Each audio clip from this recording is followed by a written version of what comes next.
क्या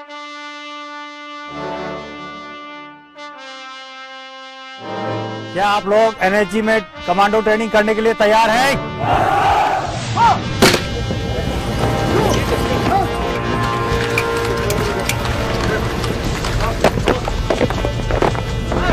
अभी तक आप देख चुके हैं कैसे होती है ट्रेनिंग ब्लैक कैट कमांडोज की। 12 हफ्तों की इस कड़ी में शुरुआत जिस्म को चुस्त और दिमाग को दुरुस्त करने से होती है ताकि तालमेल बना रहे। लेकिन आर्मी और पैरामिलिट्री फोर्सेज से चुनकर आए कैडेट्स में से सिर्फ आधे ही आखिरी तक डटे रहते हैं। We are always ready. NSG never gives up. NSG never say give up. इन मुश्किलों को पार करने में अच्छों के हौसले पस्त हो जाते हैं और अगर कमांडो बन गए तो भी प्रैक्टिस से पीछा कभी नहीं छूटता। बहुत कड़ी मेहनत है कमांडो बनाने में, और कमांडो बनने के बाद उसको ऑपरेशनली हमेशा फिट रखने के लिए जो प्रतिदिन के आधार पर जो ट्रेनिंग होती है वो बहुत ही कड़ी ट्रेनिंग होती है।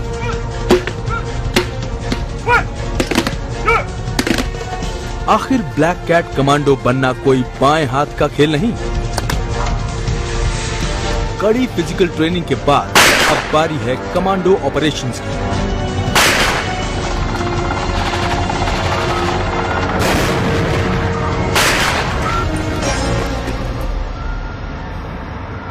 कमांडो मतलब ब्लैक कैट, कम से कम आम आदमी यही समझता है। एक ऐसा सुरक्षा कवच जिसके साए में हम खुद को कयामत तक महफूज पाते हैं। कमांडो का ये क्रेज सिर्फ लोगों तक ही नहीं सिमटा, नेता हो या वीआईपी, आम जिंदगी में हर कोई इनकी सरपरस्ती चाहता है।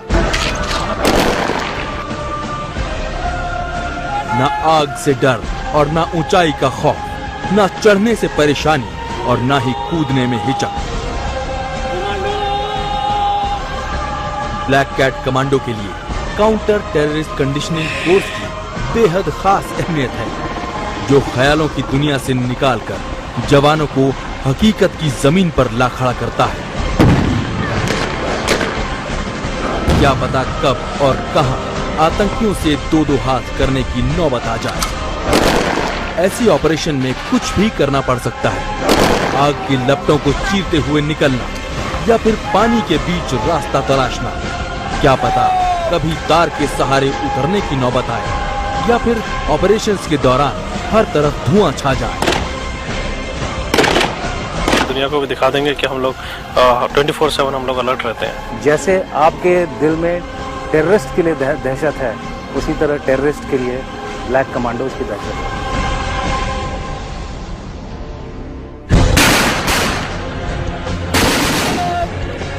दुश्मन की गोलीबारी और कटीले तारों की बाढ़ भी कमांडो को आगे बढ़ने से नहीं रोक सकती।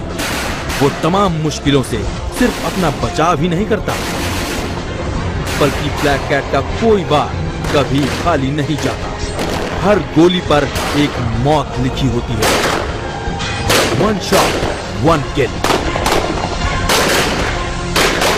इस कोर्स के द्वारा हम ये हर एक ऑब्स्टिकल को दर्शाते हैं जो एक कमांडो आगे के ऑपरेशंस में शायद उसको चैलेंज कर सके। तो इन सारे ऑब्स्टिकल्स को पूरा करके जो है एक कमांडो पूर्ण तरीके से कंप्लीट होता है।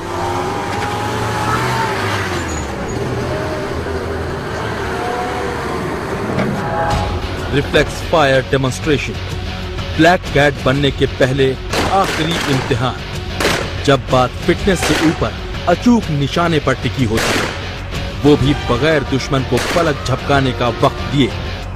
यहाँ देर का सीधा रिश्ता खुदकुशी से जुड़ा है।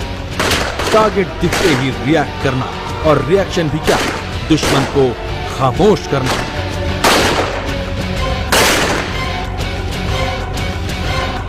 यहाँ 1 सेकंड का चांस नहीं मिलता।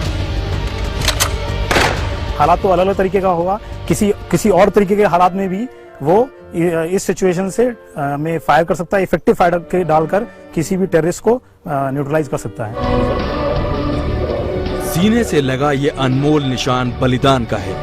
जिसे लगाने का हक सिर्फ कमांडो को होता है।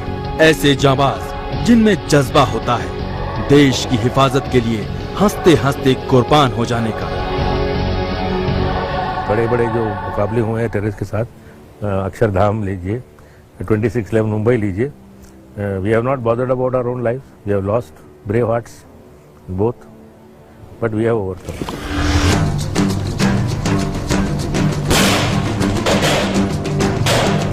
इस इमारत पर आतंकियों का कब्जा है। अंदर से निकली कोई भी गोली जान ले सकती है, पर कमांडो हैं तो एक्शन लेने से कौन रोक सकता है। पहले पूरी इमारत को घेरा जाता है। इधर कमांडो दबे पांव टारगेट के करीब पहुंचते हैं, उधर राइफल फायर होती है। ये कोशिश आतंकियों के ध्यान बटाने की। इतने में एक धमाका और कमांडो अंदर। मौत के ये फरिश्ते सारा काम इतनी जल्दी करते हैं कि दुश्मन को सोचने तक का भी वक्त नहीं मिलता और मिशन ओवर। टेररिस्ट दो है, हॉस्टेजेस है, हॉस्टेजेस नहीं है, टेररिस्ट सरेंडर किया है, टेररिस्ट लाइक फायर फाइट में एंगेज है। तो ये सारे सिचुएशंस हम इस किलट में ये पोर्ट्रे करते हैं और कमांडोज को उस टाइम डिसीजन लेना है और अपने ट्रेनिंग के अनुसार, स्किल्स और ड्रिल्स के अनुसार उस पर एक्शन लिया जाता है।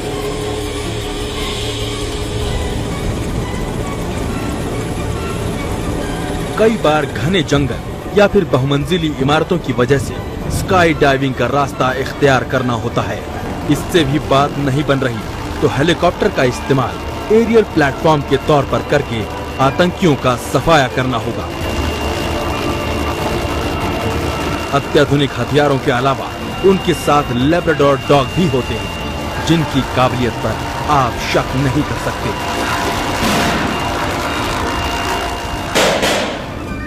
मैं अपने आप से लड़ता रहा और डरता रहा। इस बीच ब्लैक कैट रस्ते के सहारे बिल्डिंग में दाखिल होकर अपना काम कर गए। दरअसल 1984 में हुए ऑपरेशन ब्लू स्टार के बाद देश में पहली बार बेहतरीन किस्म के कमांडोज की जरूरत महसूस हुई और इसकी नींव रखी गई, जो जल्द ही अपनी काबिलियत के दम पर छा गए। कोई फेडरल लेवल पे, नेशनल लेवल पे कोई कंटिंजेंसी फोर्स है नहीं, और ऐसी फोर्स होनी चाहिए जो इंटरनल टेररिस्ट एक्शंस को संभाल सके।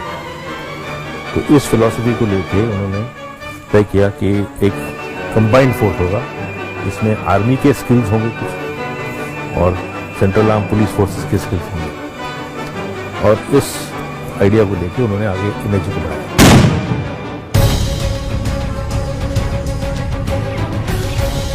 ब्लैक कैट वैसे हालात में काम करते हैं जो आम लोगों के हाथ पांव फुला दे। ये ड्रिल बम को डिफ्यूज करने की है। पहले विजुअल सर्च, फिर एक्सप्लोसिव डिटेक्टर के जरिए जांच, इसके बाद लैब्राडोर डॉग की फाइनल रिपोर्ट। तब बारी आती है 40 किलो के बम सूट पहनकर बम डिफ्यूज करने की। किस टाइप का एक्सप्लोजिव यूज हुआ है, कितनी क्वांटिटी में था, एंड क्या ट्रेंड फॉलो हो रहा है।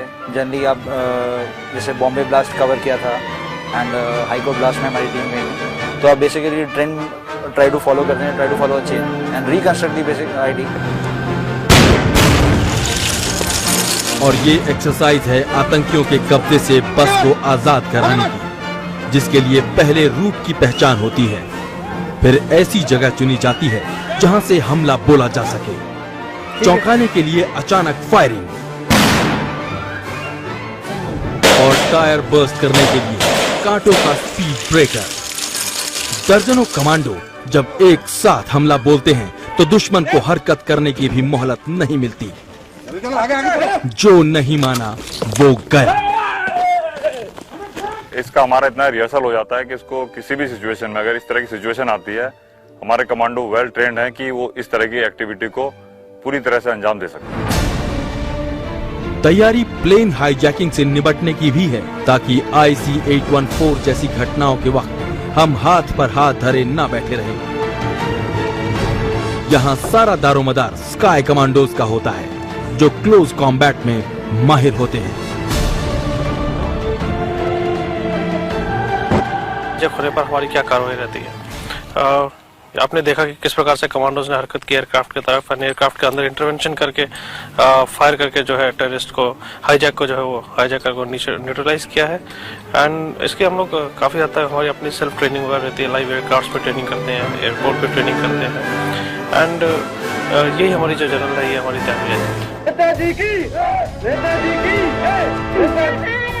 ये कोई नेता या मंत्री नहीं है, बल्कि वीआईपी सिक्योरिटी की प्रैक्टिस भर है, ताकि किसी राजनीतिक हस्ती को हमले से कैसे महफूज रखा जाए। ड्रिल में सब कुछ होता है, आतंकी को मार गिराने से लेकर गाड़ी बदलते हुए सुरक्षित निकालने तक। फिलहाल देश के 15 नेताओं की सुरक्षा ब्लैक कैट के जिम्मे है। इसमें लाल कृष्ण आडवाणी से लेकर मायावती तक की सुरक्षा शामिल है।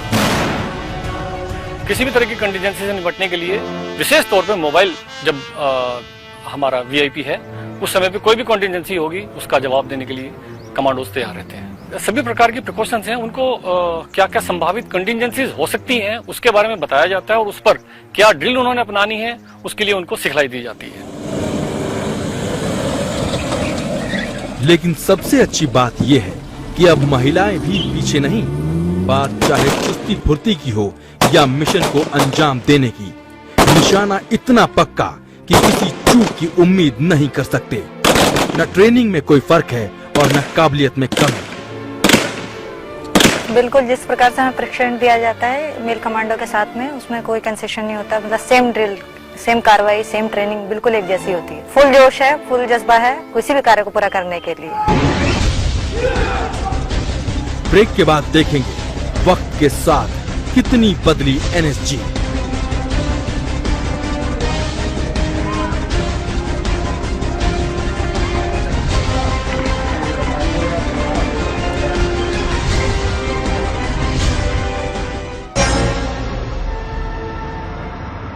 एनएसजी को जर्मन एलीट फोर्स जीएसजी 9 की तर्ज पर बनाया गया, लेकिन थोड़े वक्त में इसने जिस तरह के ऑपरेशन को कामयाब बनाया, ब्लैक कैट को इससे भी बेहतर फोर्स कहा जाने लगा।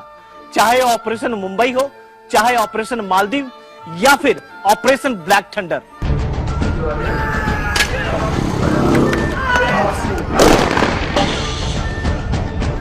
मुंबई की महंगी जीत कई सबक दे गई। हमले के 10 घंटे बाद पहुंची एनएसजी के पास न तो मैप था, न बेहतर हथियार और न ही कायदे के कम्युनिकेशन इक्विपमेंट।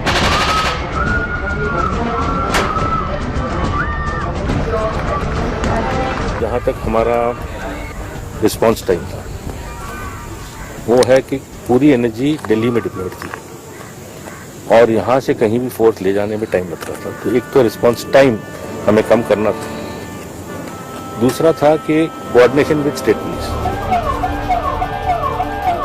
अब के हालात दूसरे हैं। अलर्ट मैसेज मिलते ही आधे घंटे के भीतर आउट।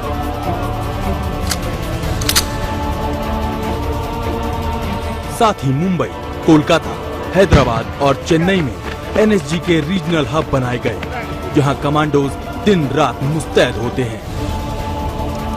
ब्लैक कैट कमांडो में ऐसी ताकत और शक्ति होती है कि जहां एक आम आदमी या आम सिपाही काम नहीं कर सकता, वहां वो अपनी काबिलियत के हिसाब से काम दिखाता है और देश को सक्सेस, सिक्योरिटी में सक्सेस देता है। अगले 3 साल में वो दुनिया के बेहतरीन साजो सामान से लैस होंगे। लेकिन एक सवाल बचा रह गया कि आखिर इन्हें ब्लैक कैट क्यों कहा जाता है? कैट फैमिली सबसे ज्यादा शातिर और सबसे ज्यादा एक अटैक करने में माहिर होती है, और जो ब्लैक कैट है उसमें वो और भी ज्यादा सबसे ज्यादा निपुण माना जाता है। तो एनएसजी की तुलना चूंकि ब्लैक कैट से की गई और नाम ही ब्लैक कैट कर दिया गया है, तो निपुणता में सर्वश्रेष्ठ है। ब्लैक कैट यानी भरोसा, यानी विश्वास। दुश्मन को अगर मौत चाहिए तो ब्लैक कैट से टकराने से बेहतर कोई रास्ता नहीं। यानी जब तक ब्लैक कैट के जवान हैं, आप बेफिक्र रह सकते हैं, क्योंकि फुर्ती, हिम्मत और जाबाजी से मुकाबले में जीत नामुमकिन है।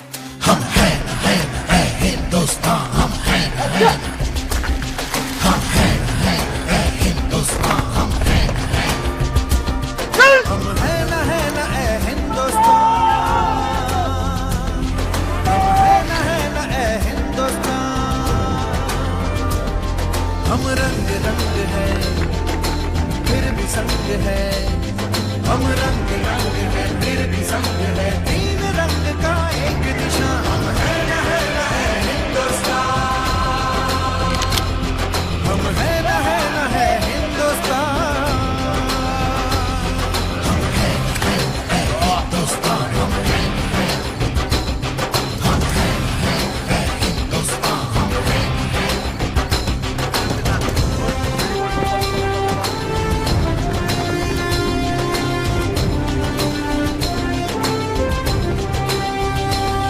सर्वोत्तम सिर्फ सुरक्षा है, अपने माथे का नक्शा है, अपने माथे का नक्शा है, सर्वोत्तम सिर्फ सुरक्षा है, अपने माथे का नक्शा है,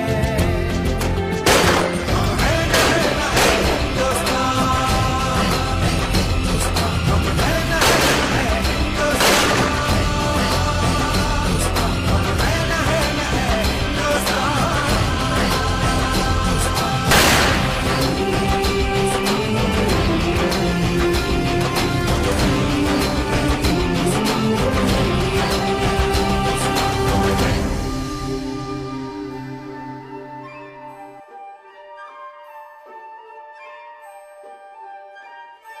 NSG, never say give up.